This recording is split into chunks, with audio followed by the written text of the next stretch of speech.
Welcome to the HCI family of podcasts. We're your source for personal, professional, and organizational growth and development. We share our own original research, explore industry trends, and interview executives and thought leaders from across the globe. Join us for practitioner-oriented content around all things leadership, HR, talent management, organizational development, and change management. Maximize your personal and organizational potential with the HCI family of podcasts.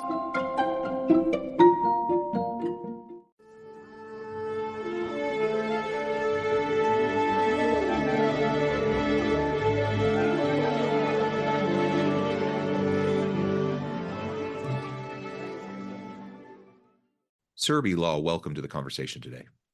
Thanks for having me, John. It's a pleasure to be with you. You're joining us from New York. I'm south of Salt Lake City in Utah. And today we're going to be talking about building intentional community in hybrid work settings.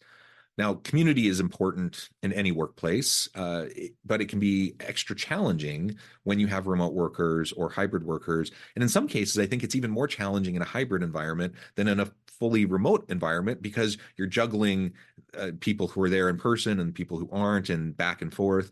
It just really can be challenging. And if we believe that belonging matters and that community matters, then we should have strategy around it. And we should be intentional about creating that kind of a culture and an environment so that everyone can thrive and bring their whole selves to work and do their best work while they're either in person or working remotely. As we get started, I wanted to share Surabhi's bio with everybody. Surabhi Lal is in the business of creating a better future of work, whether it be remote, hybrid, or in person. A boundary-spanning leader, she is a facilitator, professor, and storyteller who creates spaces where people feel seen and builds workplace communities where people want to go to work. Using empathy and strategy, she guides leaders in creating cultures grounded in inclusion, belonging, and learning. She has coached thousands of job seekers, entrepreneurs, and organizations to help them create a better future of work. Now, I could go on, but I'm going to pause there, and I want to give you a chance to highlight anything from your background, your personal context, before we dive on into the conversation. Yeah, thanks, John. I really think that from my time talking with job seekers, I saw so many career tiers, and I think we can do better, right? Societally, we can do better to create less career tiers. And we do that by creating cultures and communities at work where people feel like they belong, where they feel like they're doing good work. And frankly, if it's not working for anyone, having really good conversations about how to let folks go. So I really take a humanistic approach to the world of work because we have come from work that is really extractive and we don't have to be in that place anymore. But it is going to take intention and it's going to take recentering how we think about work. I love that. Maybe talk for just a minute a little bit more about this idea of extractive work versus really where we should be going as in the current workplace and moving into the future of work. Yeah, sure. I mean, our current workplaces are built on decades and hundreds of years of work in the US that came a lot from enslavement. And so really thinking about humans as an input into creating an output for the people who are sitting at the top to make the most. And I think we're in a different space. That may have worked, and I would say probably didn't work for a lot of people. Yeah.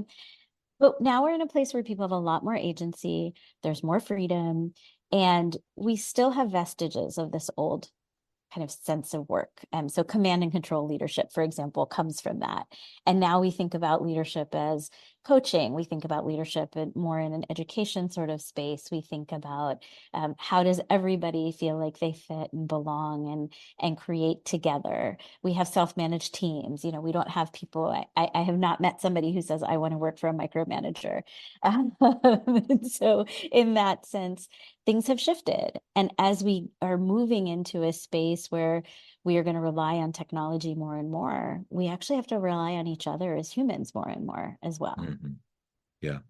No, I think that's absolutely right. And again, I like the framing of extractive work in acknowledging how it's problematic.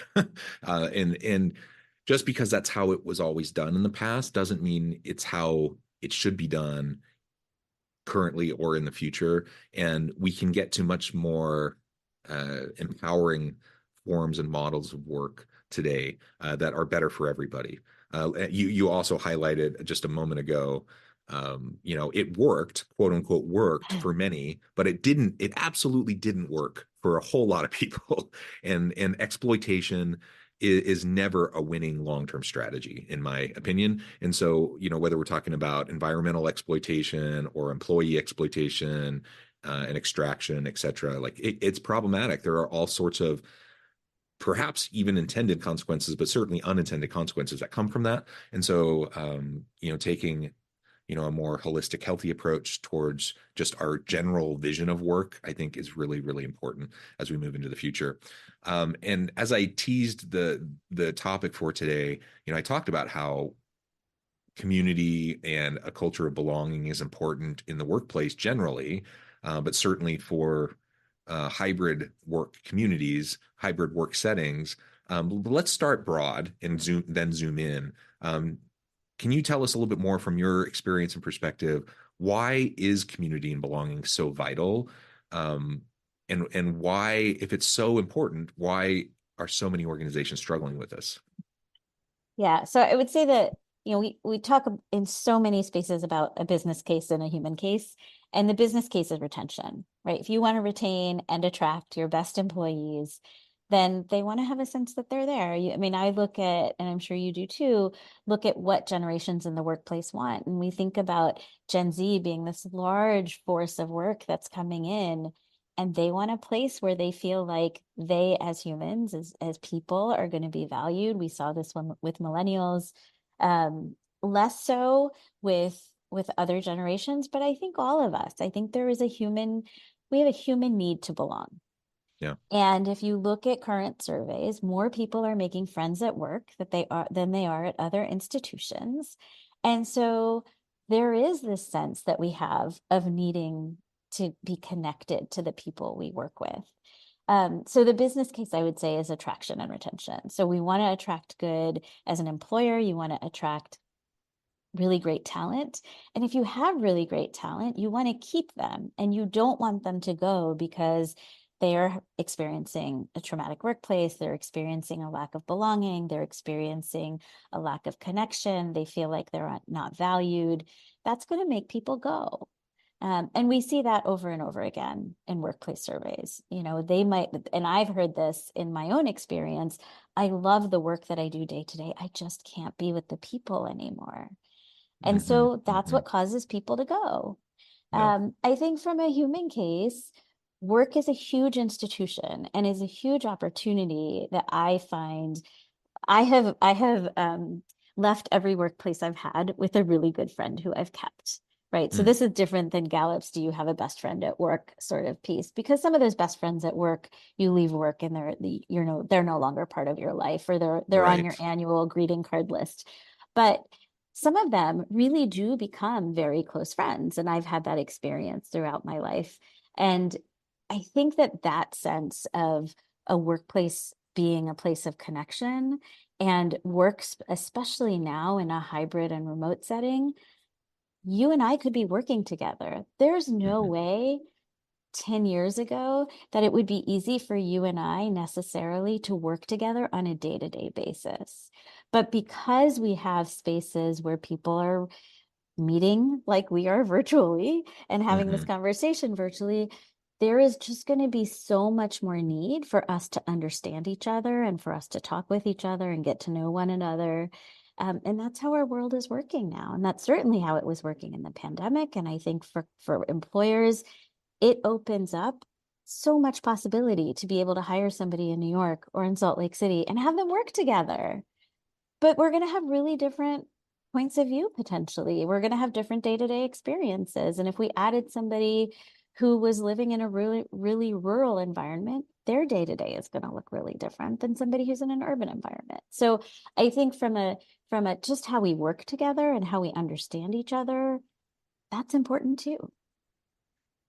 Yeah, I completely agree. And I agree about the business case versus the human case that you were laying out. And another piece of the business case that I think is just really important is there's a good amount of research that demonstrates when you have a culture of belonging where people feel seen and heard and in a psychologically safe environment, you just have better collaboration, you have better, more creativity, more innovation, people are just more productive. So retention, attracting and retaining good talent 100% absolutely goes up. But people, once they're there, they do better work when That's they right. feel part of a community. They accomplish more. They do better things, and whether products, services, whatever your organization does, and from the human case, of course, we're social animals. Human beings need interaction. Even introverts need, a few close people in their friend circle to be able to thrive. And so the loneliness epidemic in society at large is a workplace problem. Like it's something that employers can't just say, oh, well, that's their personal life, they can take care of it. No, I mean, you really need to be thinking, how can we meet our workers where they're at and help them to thrive, not just in work, but in life, because the two are so enmeshed, like you can't just separate them out. That's right. That's right. And I think for so many people, so many adults, you spend more hours at work. I mean, I spend more hours at work often than I do with my family on a weekday. Sure. Yeah. And I think that's true for a lot of people. So that social need, that social connection that work provides is important, not only because we spend a lot of time there, but also because it is a huge institution as part of an adult life in the same way that schools are for younger people. Yeah. Yeah. Absolutely. So if we zoom in now and talk more about building intentional community in hybrid spaces, let's explore some of the strategies that could go into that intentionality. Again, acknowledging that we're in a different place today than we were even before the pandemic, just a few years ago. Hybrid work isn't new. Remote work isn't new. Like people have, I mean, you go decades back and there were entirely remote organizations. They weren't very common though. And so the number of people who are involved in remote or hybrid work today versus pre-pandemic, I mean, it's off the charts, right? So many people have now experienced it. They see the benefits of it. It's part of the rub, between executive leadership and back to office mandates versus people, wanting the flexibility and autonomy of more remote or hybrid work. We're not going to get into all that today, but just acknowledging and realizing the rise of hybrid and remote work and how ubiquitous it is in society today is really important. And then, what are those strategies so that we really can meet people where they're at and start to intentionally build that community? Yeah. So I think in some ways the hybrid starts with structure. Hybrid can mean so many things. And I think you were Sure. alluding to this. It might mean you can come to the office or you don't come to the office. It might mean we are going to have one day a month that everybody comes into the office. We're going to have a couple days a week and they're the same days of the week. And then you can decide, your other days of the week. So I think it starts with structure. So intentionally deciding what is it that makes sense to you? I would say that a hybrid structure where one day everybody is in the office and that day is used for collaboration, it makes no sense for that day that everyone is in the office, if you're creating a hybrid structure, for all of us to be on Zoom meetings in our office. Then, then like, why bother? Right? I Right. could do that from my home. I don't need to do that. So really thinking about those days that you have people together, co-located, whether it's an office or co-working space or wherever it is that you're bringing people together, that you're using that day for intentional connection. And that could look like lots of things. So that could look like cross team meetings. It could look like problem solving days. It could look like team building. But trying to just replicate a usual day, I don't think is going to provide value to your employees when they're thinking about coming in for that day. So I think one is what's the structure going to be? Is your Mhm. structure going to be, I want to intentionally say that there are days that we are going to have in-person days where we are co-located together that are Mhm. community days? Well, then design those days like community days. Design those days in days where we say, all right, we're going to come together. And today John's going to talk about this gnarly problem that he's facing, and the rest of us are going to be problem solvers with him, and we're going to get to know one another differently, even if we don't work on John's project, even if we don't work on John's team, that's something that we can do. So I think Yeah. starting with, yeah, go ahead. If I can just chime in on that, 100% yes. So important, and make it worthwhile. Like even those who are like really, really wanting the flexibility of remote work understand the business need around getting together in person. And so if there's a reason to get together, 100% just make that known, articulate what that reason is, and make sure that you're designing that day or those days in the office in a way that actually leverages the in-personness of being together, so that people can see that and they see the value. And if they see the value, people aren't going to grow. I mean, you might have some grumbling, but for the most part, people are going to be fine with it. And they're still going to be really happy about having more flexibility than maybe they used to. What drives people nuts and drives me nuts is when you just have these arbitrary in office kind of requirements saying, okay, you have to be here on this day, but nothing's different. And we've all experienced that. You walk around the office and you see everyone on Zoom meetings or Teams meetings or whatever. No one's actually physically interacting with each other. So what's the point? That's right. What's and the point?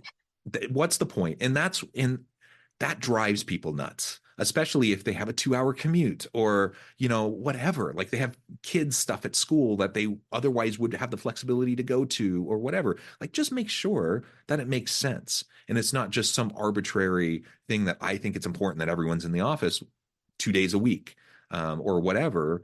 Make sure that it makes sense. And if you're trying to make sure that it makes sense to everybody, in my experience, that probably means you're not going to have one set standard for like the whole organization, especially if it's a massive organization. If you have thousands of employees and you just like send out this mandate that either everyone has to come back to the office or everyone has to do hybrid, where they're back in the office 2 days a week or whatever, people's jobs are so different. The different functional areas and the different roles and the different types of work design that goes into all these different jobs is so different that having a one size fits all almost never works if you're trying to communicate the why behind it. So giving different divisions and different teams the flexibility to do what makes sense for them, then you can articulate the why. You can make sure that you design those experiences in such a way that it makes sense to them, that they can see the value, and you're not going to have tons of resistance if that's the case. On the other side, though, you will, and I think you deserve it if it doesn't actually make sense. Yeah, and I think too, even if you are a large organization and you want everyone to come back, are there things that you can do to say, we want everybody back on this one day, and here's how we're going to sweeten the pot a little bit. And it might be we're going to provide lunch and dinner because we want you to bump into each other.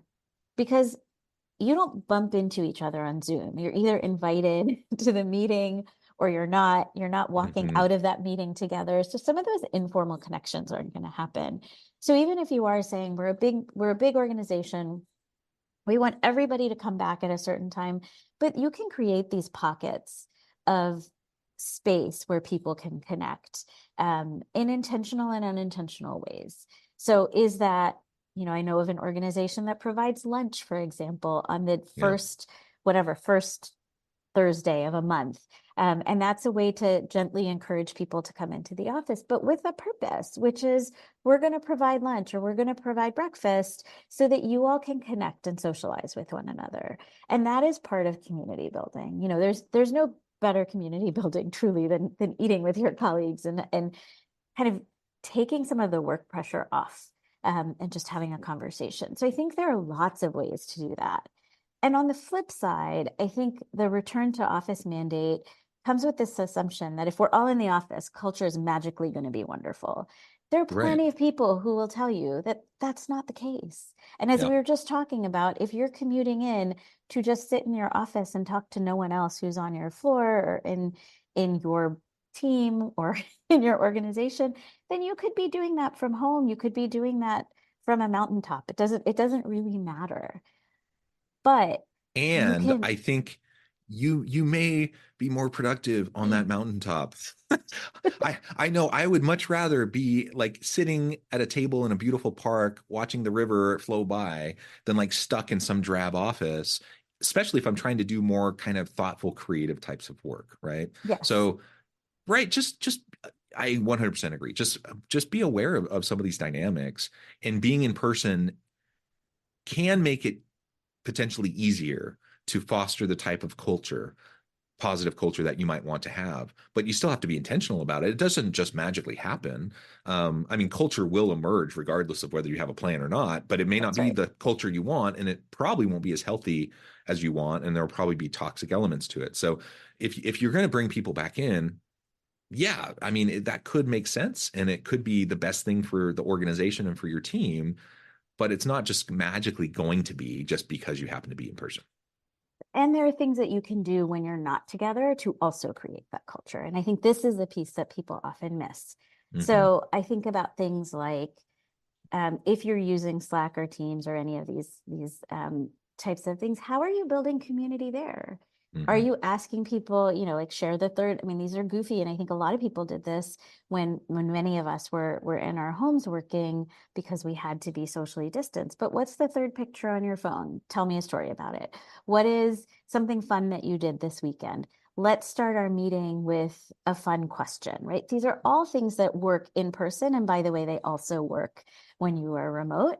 And so you can continue to build on that culture. And one of the things for hybrid is you can build on what you've done together as a team and continue that virtually. So if we've had a day where we've connected with one another, maybe one of your challenges to folks is to say, if you had a quick conversation with somebody, take 15 minutes before our next monthly in office meeting to connect with that person um, Hmm. virtually, right? So there are these little nudges that people can do that really help create more community and connection that folks could do both in person and reinforce it when people are virtual or apart. Yeah. And also there are ways to build culture when folks are apart and Hmm. and to really drive that. So thinking about, coming into a meeting and just starting with what is everybody feeling like today? Or one of my favorite questions in October for folks is around Halloween is what is the thing that you would trade for? So like what's the candy that you would trade for, Hmm. right? It's a Hmm. totally goofy question.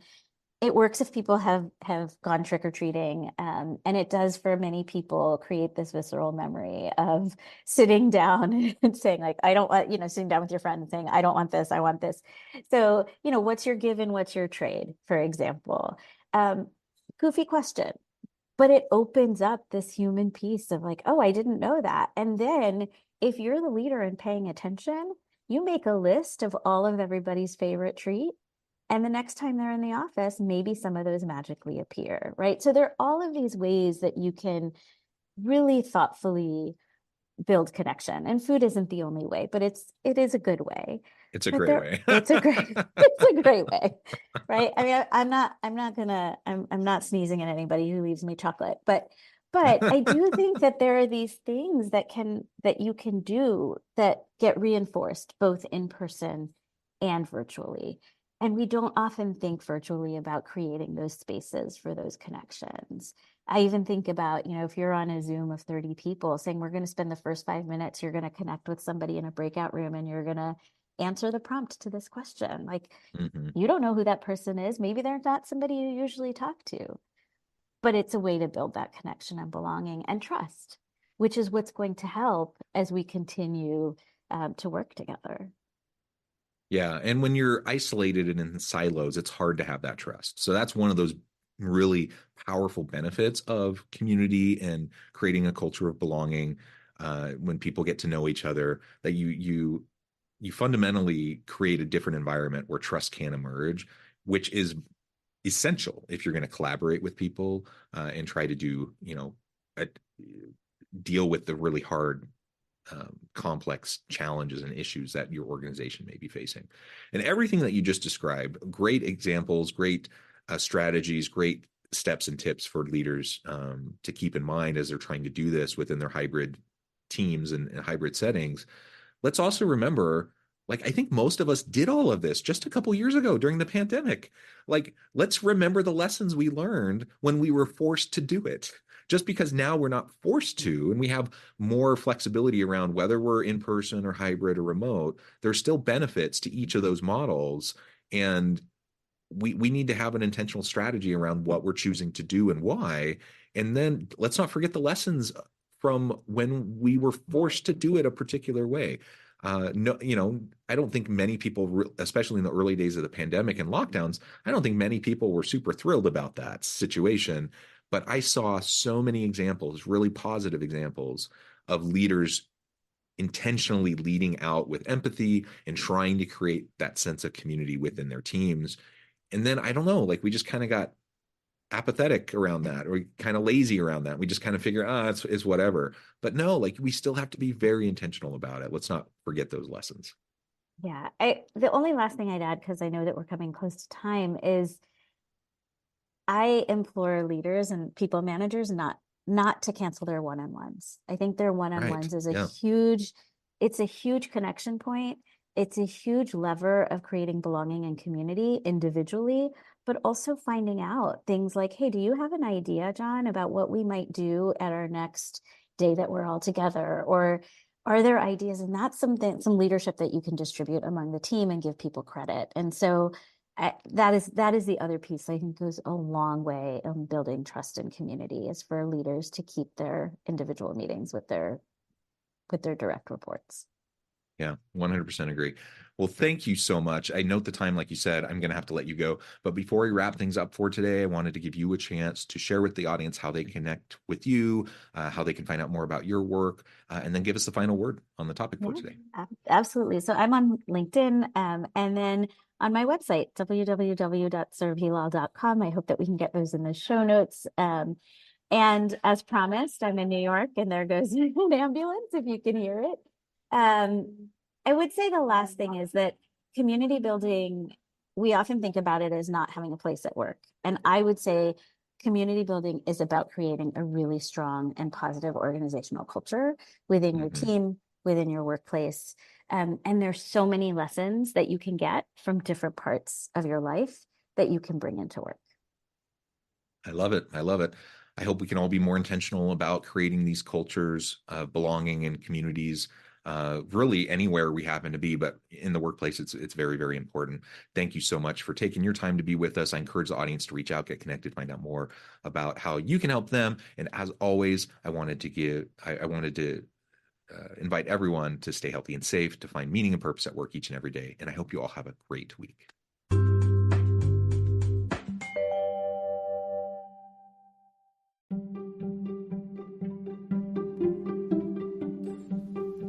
Thanks for joining us for this episode of the podcast. We hope you stay healthy and safe, and please join us again soon.